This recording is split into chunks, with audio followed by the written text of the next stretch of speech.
Ito nga pala yung araw na napagdesisyonan naming i-celebrate yung birthday niya, which is April 19, 2025. Pero bago ang lahat, syempre bumiyahe muna kami mula Bulacan pupuntang Imus, Cavite. Nag-decide kami na sama rin namin yung pusa namin sa biyahe kasi ayaw sana namin siyang maiwan. Kaya niready namin lahat ng gamit niya. Ito yung kwarto namin, nilinis ko muna bago kami talaga umalis. Walang mga saksakan, even yung ref namin, tinanggal namin. As of now, walang mga sasakyan masyado sa biyahe kasi nga Semana Santa. Ginabi na rin kami sa daan. Obviously, pagod kami kaya hindi na ako nakapag-video, kinabukasan na to. Una namin punta April 17, nagpunta kami ng Landers dito sa may Malabang West and super excited ako kasi pinaghandaan talaga namin to. All of the things na gusto kong mangyari sa birthday niya, pinag-ipunan namin. At the same time, nagkaroon kami ng time para makapag-decide ano ba yung itinerary namin sa birthday niya.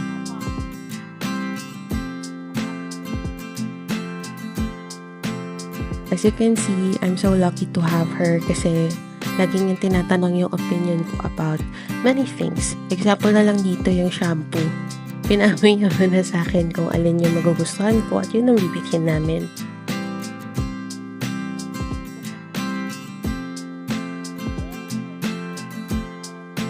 As much as I wanted this to last, talagang mabilis lang din kaming kumilos at marami naman kaming nabili kahit paano. This is one of her favorite chocolates. Napagtanto ko na wala nga palang tingi dito sa Landers kaya isang box talaga ang bibigyan namin. And update, hindi pa rin ubos yan hanggang ngayon.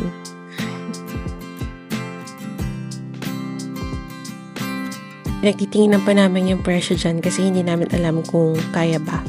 Pero dahil nga meron kaming nakalaang budget, kaya naman. So far ako ang excited dito talaga. Pasensya na sa aking childish na mga kinikilos. When I'm with my partner, wala naman akong pakialam sa iisipin ng iba as long as I'm myself habang kasama siya. That's the most important thing. As you can see, kahit may budget kami, kung hindi naman kailangan, hindi na namin binibili. And this is my mother.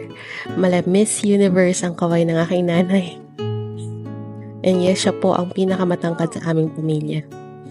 At dahil nga mahilig ako sa pag-grocery, this is a therapy for me.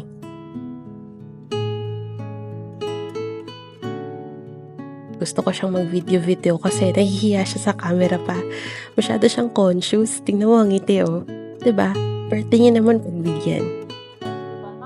Sa totoo lang, hindi kami nakabili ng ice cream dyan kasi may balak pa sana kaming puntahan after naming mag-Landers. Hindi siya pwedeng mag-iwan sa sasakyan at napakainit ng panahon. Kaya tingin-tingin muna kami dyan. Hindi ko alam kung anong bibilhin, wala kaming listahan, kung ano lang ang makita. Tulad nitong I Love Chocolate, maraming chocolates dyan pero ang binili lang namin yung Lindt, yung red, yung natang na gusto ng nanay ko.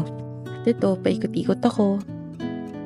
And natapos na rin namin ang pag-grocery. Nagarat na ako dito, paubos na yung pera ko, hindi pa kami nakakakain.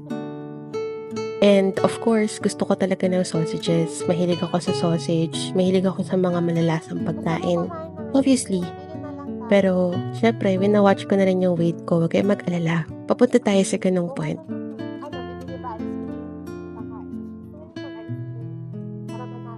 And sa sinabi kong malasang pagkain, ayan na nga, kumain na kami. Birthday treat ko na to sa kanya.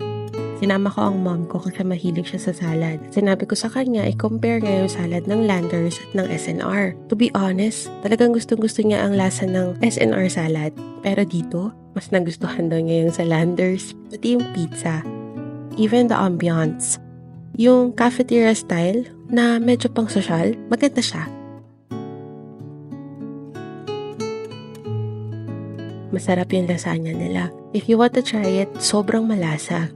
Pinatikim ko yung mom ko. Kaso silhouette na lang. Masarapan din siya. And of course, the birthday girl, hindi papalampas yung pagpapalasan sa kanya or papatikim. Nagustuhan din niya. Dito, pauwi na kami. Kasi may mga gagawin pa sana kami. Kaso nasabi namin, sa bahay na lang kakain ng dinner. Kasi ang mama ko magluluto ng paborito ko. Paksiw na bangus. Kayo ba? Paborito niyo rin to? Ayan o, may ampalaya pa. Sorry sa pagkain ko dyan. Hindi ko na napigilan yung sarili ko. Since only child ako, or single parent ang mother ko, hindi ako talaga ganun pa ka-mature kumilos sa harap niya. Kasi nag-iisang anak ako, so baby ang kilos ko. Sobrang health conscious ng nanay ko kaya brown rice ang kanin namin. Actually, hindi nga masyadong brown yan eh. Noon talaga, ipa. Ito ang favorite niya. Siya ng bangus. At yan, pinapakita ko lang na sa living room kami kumakain. So after that, nanood na kami ng movie. Ano nga pinapanood ko dito? The Last Witch Hunter ata to. Sobrang na-amaze ako dito kasi ang ganda ng pagkakagawa ng movie. Anyways, request yan ng birthday girl. Nasa baba kami matulog kasi ayaw daw niya sa taas, may iwan ng mama ko.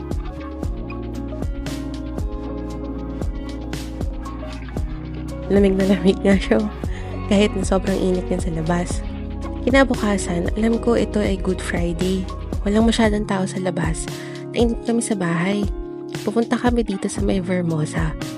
First time namin to. Nagulat kami. Ang galing talaga ng Ayala, no? Open area yung kanilang mga malls. Very friendly sa mga gustong mag-jogging, magpa-fit. Kaya gusto sana ng nanay ko dito kami mamasyal.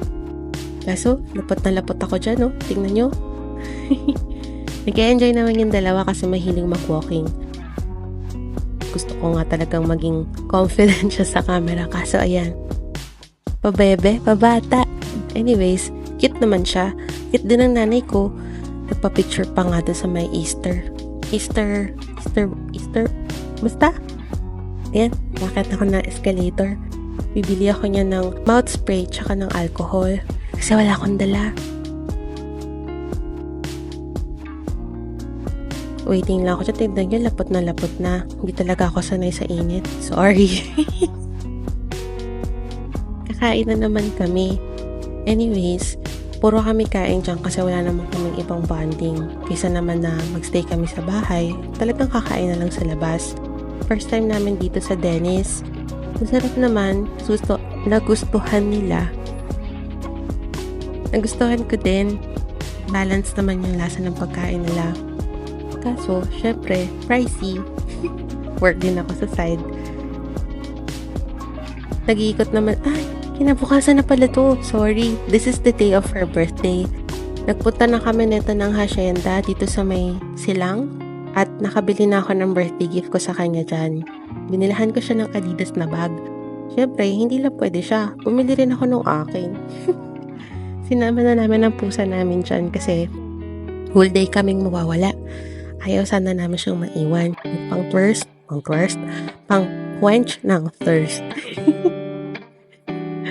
Anyways, ayan, nagpapalamig lang kami kasi sobrang init. Nakapagala-gala na kami nga, nakabili na ako ng pagregalo sa kanya. Nakabili na rin ng mom ko ng pants na at palambing. Ako na lang din ang bumili para sa kanya. Dala nga namin tong pusa.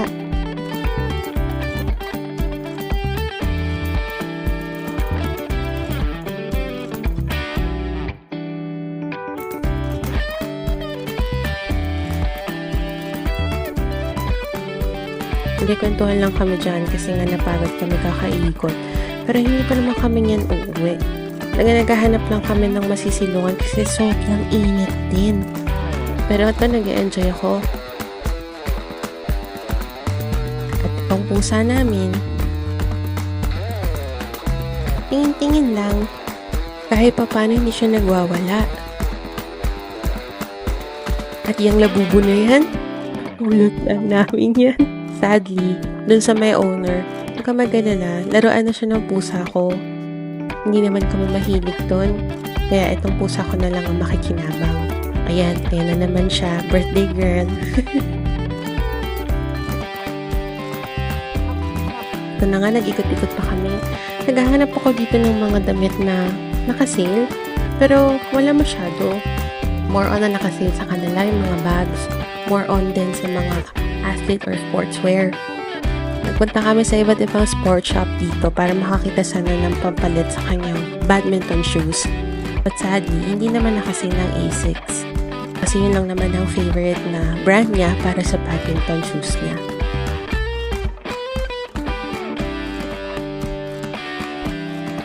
Paakit na kami. I think ito na yung mga time na nag-iisip na kami kung saan kami kakain. Yes, kakain. Kasi nga birthday celebration.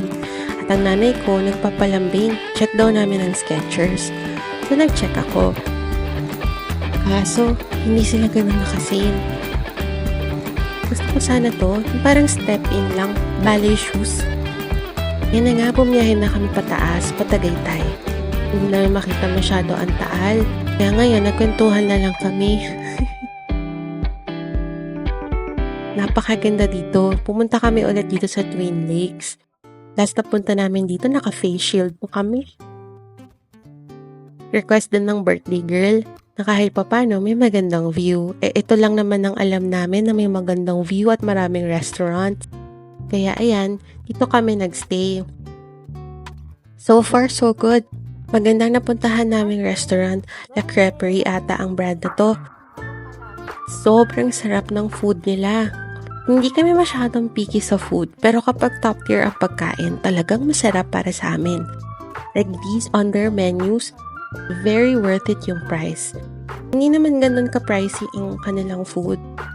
Although, kung talaga nagtitipid, I do not recommend you going here. Pero if you want to have an experience, mas maganda na dito kayo.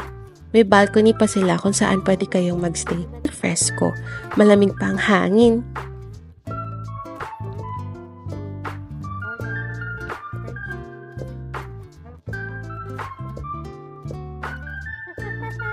Nilabas ko na yung pusa namin kasi maghapon na siyang nakakulong doon sa kanyang carrier. Kaya sinabi ko talaga sa kanya, bibilhan ko siya ng bibilhan ko siya ng stroller. Nilabas namin siya, pinakita namin sa kanya na malaki ang mundo, hindi lang four walls, hindi lang sa kwarto, hindi lang sa kulungan. Kaya hanggat maaari, isasama namin siya kahit saan kami pumunta na malalayong lugar. Kasi gusto kong makita niya na malaki ang mundo. Dito nilalambing ko lang siya kasi mukhang patulog na nga. Ayan, napakaganda na ng sunset. Gusto sana namin mag-check-in dyan. Ang presyo ng check-in sa Twin Lakes, ginto. Kaya hanggang tanaw lang kami ng view. Sa susunod muli.